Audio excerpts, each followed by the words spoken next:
Olá, olá pessoal, tudo bem? Aqui é Fábio Pirajá, esse é o projeto Memória. A gente vai sempre estudando sobre o Espírito Santo, o Brasil, desde o Tratado de Tordesilhas, né, as grandes navegações pelo Oceano Atlântico, pelo Índico, pelo Mediterrâneo, pelo Pacífico, por todos os oceanos da Terra.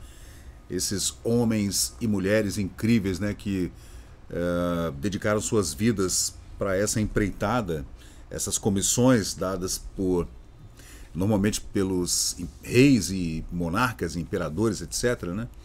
E você saía em busca de fortuna. É uma coisa assim incrível, né? Porque ela não só demandava uma força interna, uma vontade, uma afã, como também uma força física, né? E não sei, lá pelo século XV, XIV, XV, XVI, graçavam todos os tipos de doenças possíveis, especialmente dentro de uma nau, né? Dentro de um navio daquele antigo, um galeão que seja, sei lá, 300 homens, 400 homens juntos, né? Defecando, urinando, comendo, bebendo, todo tipo de sujeira. Eu fico imaginando como não era aquilo, né? Dentro de um navio. Existem relatos, né, incríveis sobre esses primeiros navegadores, essas empreitadas atravessando o Atlântico, vindo da Europa ou passando pela África, descendo na costa da África e atravessando o Atlântico, parando naquelas ilhas, todas ilhas incríveis, né? Como Noronha, como Trindade e outras ilhas, né? Santa Helena e outras dezenas de ilhas que há no meio do Oceano Atlântico, passagem para entre leste e oeste, né, para chegar aqui. E, gente, foi uma empreitada incrível mesmo. De vez em quando eu falo sobre os jesuítas também, né? Especialmente dos inacianos, da Companhia de Jesus, de Santo Inácio de Loyola, né? Que acabaram se transformando em grandes, em grandes latifundiários por conta digamos, desse compromisso, né, tanto com o rei de Portugal, o rei de Espanha, quanto com a Igreja Católica Apostólica Romana. E vieram como catequistas e acabaram se transformando em grandes fazendeiros, né, até o século XVIII. Da expulsão ali em 1759, 1760. Muitos deles continuaram aqui no Brasil, foram presos e expatriados e perderam tudo, né? Mas é uma história incrível mesmo. Hoje eu vou fazer um timeline, que eu curto muito fazer esses timelines, para falar sobre essas notas incríveis, que são datas célebres e fatos notáveis da história do Brasil, desde 1500, né, que a gente pode estabelecer como um marco, claro, um marco importante, 1500 do descobrimento do Brasil. Descobrimento entre aspas, né, gente? Não existe descobrimento de coisa nenhuma, né? E até 1868, nesse Jornal do Recife, e ele é um jornal de 1887 que traz umas efemérides bem interessantes. Eu coloquei, então, esse retrato de Dom João III, que é o homem que estabelece capitanias hereditárias, e Dom João VI, que termina com elas, que é descendente, né? Dom João VI descende de Dom João III. Dom João VI, é claro, o pai de Dom Pedro I, avô de Dom Pedro II e bisavô da princesa Isabel, a última monarca do Brasil, né? A primeira mulher realmente a comandar os destinos do Brasil foi a princesa Isabel, né? Dom Pedro II já não reinava, né? Quem estava reinando era a filha, efetivamente, né? Assinando a documentação. Ele já tinha passado a bola para ela, né? Mas depois teve aquele golpe terrível, né? O golpe de 1889, que expulsou durante a noite e a madrugada a família real do Brasil, com uma mão na frente e a outra mão atrás, né? Então foi uma coisa terrível mesmo. Mas fazendo essa linha do tempo, a gente vê aqui então o primeiro documento que eu encontrei dessa crônica, né? é para falar então de 1534, que é uma carta de doação pela qual Dom João III, esse que vocês estão vendo aqui em cima, da minha careca aqui, que outorga a Vasco Fernandes Coutinho a capitania do Espírito Santo, ao norte da capitania de Pero de Góis. Aí tem uma outra carta interessante, uma carta régia de El Rei, Dom João III também, né? Datada de 1535, 1540 mais ou menos, né? Confirmando então a Duarte de Lemos a doação que lhe fizera Vasco Fernandes Coutinho da ilha de Santo Antônio, que é onde a gente está hoje aqui, né? A ilha de Vitória, na Bahia da capitania do Espírito Santo, né? Aqui no Rio do Espírito Santo, aqui em frente onde está o meu estúdio hoje, né? Aí tem, em 1560, ainda no século XVI, né? O governador-geral Mendes Sá aceita a renúncia feita à coroa real por Vasco Fernandes Coutinho, donatário da capitania do Espírito Santo, e ele Mendes Sá nomeia então o capitão da mesma capitania, o capitão mor Belchior de Azevedo Coutinho. Como eram capitanias, esses governadores, ou alcaides, eram chamados de governadores mores, né? Capitães mores, perdão. Então o cara vinha para a capitania, ele era um capitão mor, capitão maior, mor, né? O Belchior de Azevedo Coutinho, ele era cavaleiro da Casa Real,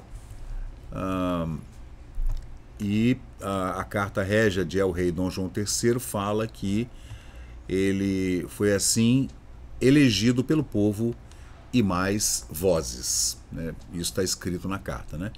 Em 1591, a governadora da capitania do Espírito Santo, seria a capitã, né? Dona Luísa Grinalda, e seu adjunto, o capitão Miguel de Azevedo, e também oficiais da Câmara da Vila de Vitória, assinam neste dia a carta de doação que da Igreja de Nossa Senhora da Penha faziam a ordem custódia dos frades menores capuchos da província de Portugal, da Ordem de São Francisco. Então a Dona Luísa Grinalda faz a doação do convento da Penha, da igreja no Morro da Penha, não era um convento, era uma igreja no Morro da Penha para essa ordem, né, de São Francisco, que são franciscanos, né? Assim como o nosso atual Papa, né? Isso em 1591. Em 1605, o alvará de Filipe II, que já é o rei de Portugal, Espanha, Bélgica, Holanda, Países Baixos, etc., né? Ele era espanhol, né? Nesse período havia uma coalizão na Península Ibérica, Andorra, Portugal e Espanha. Tudo transformou-se em um grande reino espanhol, e nesse período os reis de Espanha também eram reis de Portugal, né? E Dom Filipe II, concedendo à Santa Casa de Misericórdia da Vila da Vitória, da capitania do Espírito Santo, os mesmos privilégios de que gozava a Santa Casa de Misericórdia de Lisboa. Aí deixa eu ver aqui o Dom Filipe, cadê ele? Esse é Dom Afonso VI, cadê Dom Filipe? Não, aqui já está bem na frente. Não, volta. Dom Filipe II, né? Tá aqui, esse é o Dom Filipe II, venturoso esse, né?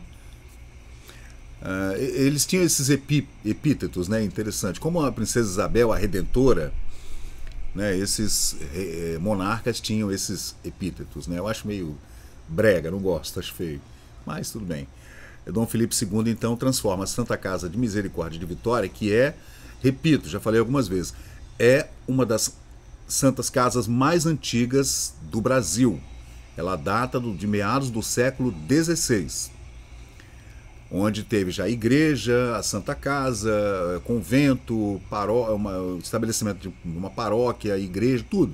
Cemitério, inclusive, onde foi enterrado primeiramente Frei Pedro Palácios, foi sepultado na Santa Casa de Misericórdia, no cemitério que havia lá, e depois a sua ossada foi trasladada.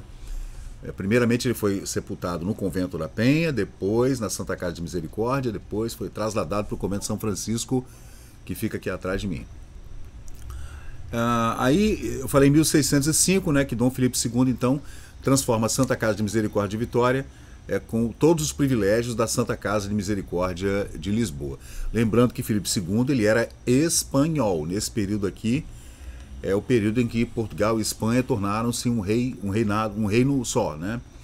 Em 1609 houve então a trasladação do convento, né, da Capitania do Espírito Santo, os restos mortais de Frei Pedro Palácio, como eu falei, em 1609, que estavam lá na ermida de Nossa Senhora da Penha, que ele mesmo havia construído, né? Dizem que pessoas doentes, como Frei João dos Anjos, também Duarte de Albuquerque, e uma menina, conseguiram se curar dessas doenças tocando nos ossos do Frei Pedro Palácio. Daí vem aquela coisa, né, da Igreja Católica, de milagres, e que é uma coisa muito comum dentro da ritualística da Igreja Católica, né? Desses milagres né? Parte deles são então distribuídos por outros enfermos, né? Outros locais, e os enfermos iam tocar e avidamente tocavam esses ossos do Frei Pedro Palácios e pediam uma graça qualquer, e não sei por que ele não transformou-se em santo, né? Como José de Anchieta, né? Isso foi em 1609, essa trasladação da ossada, né? Assim como aconteceu com a ossada de José de Anchieta. Parte ficou na cidade de Anchieta, lá no antigo Benevente, na Iriritiba. Parte veio aqui para o Palácio Anchieta, que é o antigo colégio dos jesuítas, né? Onde é hoje o Palácio do Governo do Espírito Santo, e outra parte foi para São Paulo, né? Que Anchieta também foi fundador da cidade de São Paulo. Em 1620, então, toma posse da capitania do Espírito Santo o seu donatário Francisco de Aguiar Coutinho, descendente de Vasco Fernandes Coutinho. Naquela época se falava em Coitinho, não era Coutinho, era com um I, Coitinho. Todas as cartas antigas a gente vê o Coitinho, é um coitinho, né? Em 1675, houve uma doação régia ao coronel Francisco Gil de Araújo, da Capitania do Espírito Santo. O donatário vem residir nela, trazendo da Bahia muitos colonos, a quem fez uma doação de terras aqui no Espírito Santo, e imprime, assim, um tal e qual incremento à colônia. A essa colônia estabelecida aqui por Francisco Gil de Araújo em 1675. Em 1709, pela Carta Régia de 18 de novembro, as obras da Igreja de Nossa Senhora do Rosário, lá na Prainha, né, em construção na Capitania do Espírito Santo, foram auxiliadas pela Fazenda Real com uma quantia de 200 mil réis. 200 mil réis foram doados, então, pela coroa para uma reforma, né, na Igreja de Nossa Senhora do Rosário. Em 1716, toma posse no governo da Capitania do Espírito Santo o capitão-mor João Vasco de Molina, famoso esse, hein? Em 1717, por carta régia de Dom João V, deixa eu encontrar ele aqui, esse é Filipe II, não, esse é Filipe III, né, que também era espanhol, e esse era o Dom João IV, que já é da família de Bragança, né, que assumiu logo depois. Aí está falando aqui em Dom João V. Esse é Dom Afonso VI, Dom Pedro II. Esse é Dom João V. Parece uma mulher? Não parece? Tem feições bem femininas, né? Vai saber, né? A história tem suas nuances, né? Esse é Dom João V, que, rei de Portugal. Ele, então, através de uma carta régia, né, uma carta real, ele ordena que, pelo preço de 40 mil cruzados, fosse comprada a capitania do Espírito Santo a Cosme Molim de Moura, que a possuía por sucessão do último donatário dessa capitania, que era o senhor Manuel Garcia Pimentel, a fim de ser incorporada aos bens da coroa de Portugal. Você vê que teve um período em que as capitanias foram vendidas. Sim, vendidas. E todas as suas sesmarias e tudo, né? A escritura desta compra efetuou-se, então, um ano depois desse dia. Em 1718, então, Dom João V ordenou a compra, novamente a compra da Capitania do Espírito Santo. Em 1760, os padres jesuítas, então, são expulsos do Brasil, né, nesse período. Em 1760, gente, quem era o rei de Portugal? Em 1760. Cadê? Vamos ver aqui. Aqui nos alfarrábios. Quem era o rei de Portugal em 1760?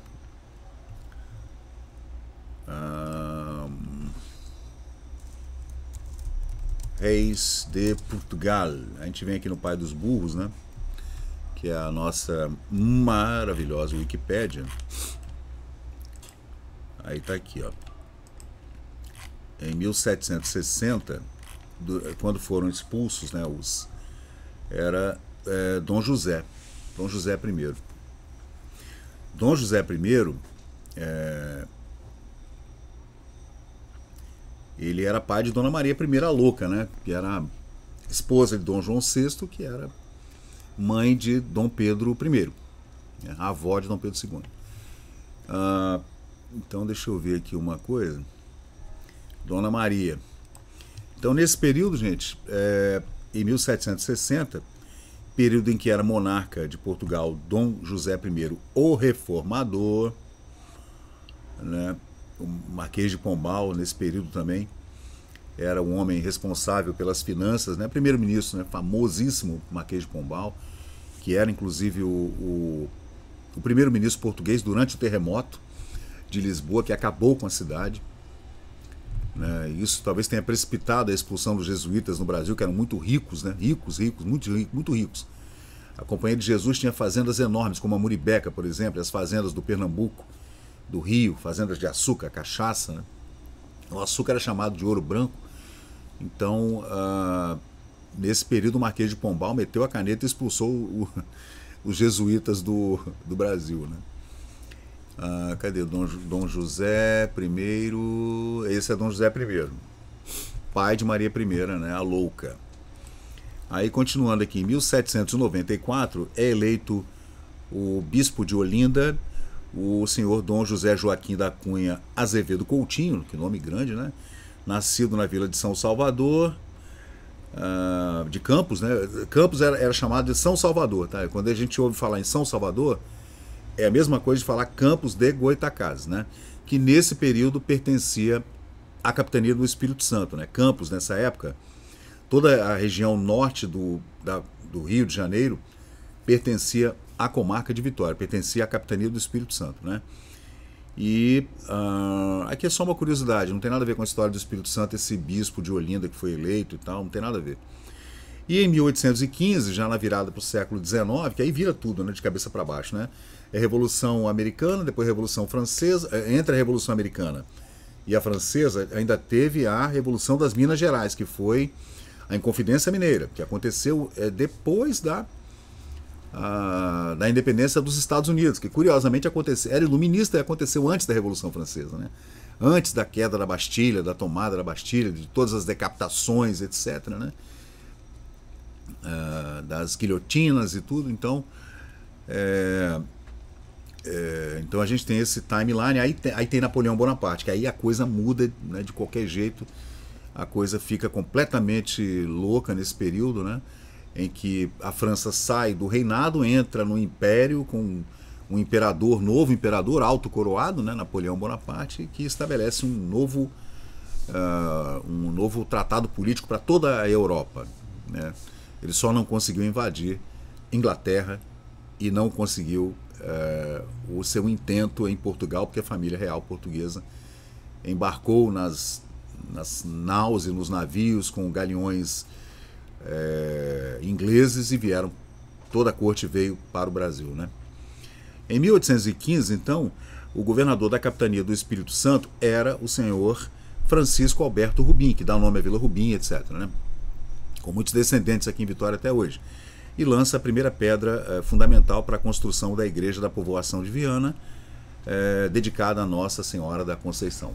Então isso é só uma linha do tempo assim, não tem nada demais aqui, só para a gente estabelecer essa linha do tempo entre Dom José e Dom João VI, né? Entre mais ou menos ali o estabelecimento das capitanias hereditárias, né? até o final delas em 1821, por ordem de Dom João VI, né? Aí dali a gente vê então a independência do Brasil logo depois, em 1822.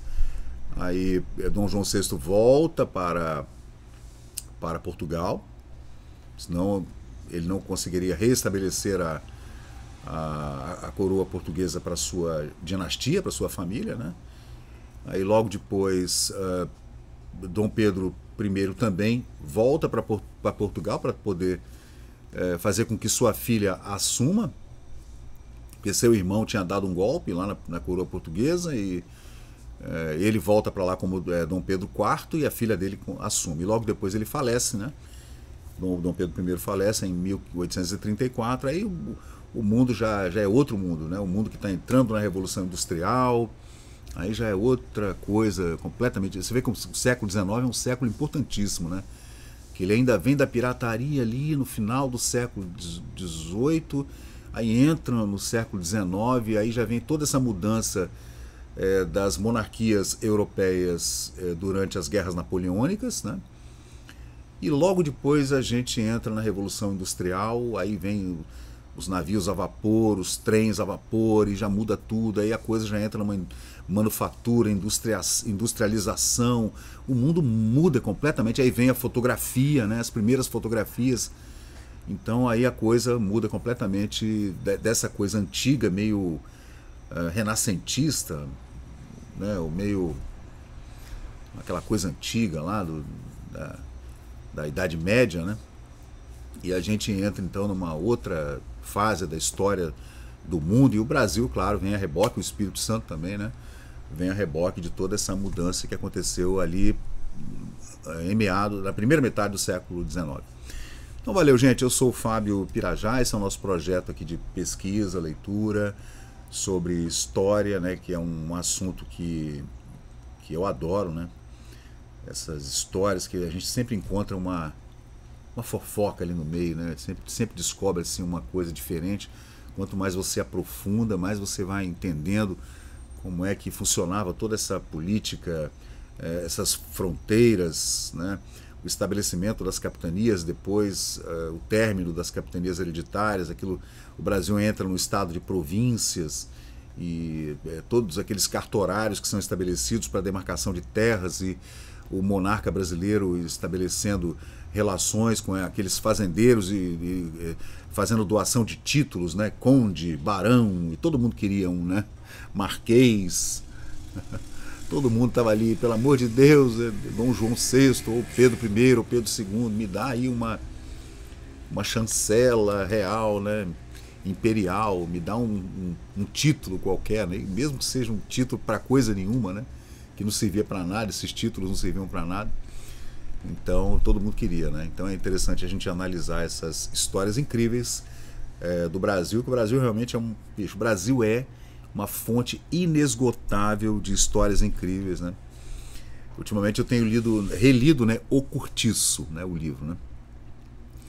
Gente, a gente vê como era o Brasil, né, na segunda metade do século XIX, né? Como era engraçado.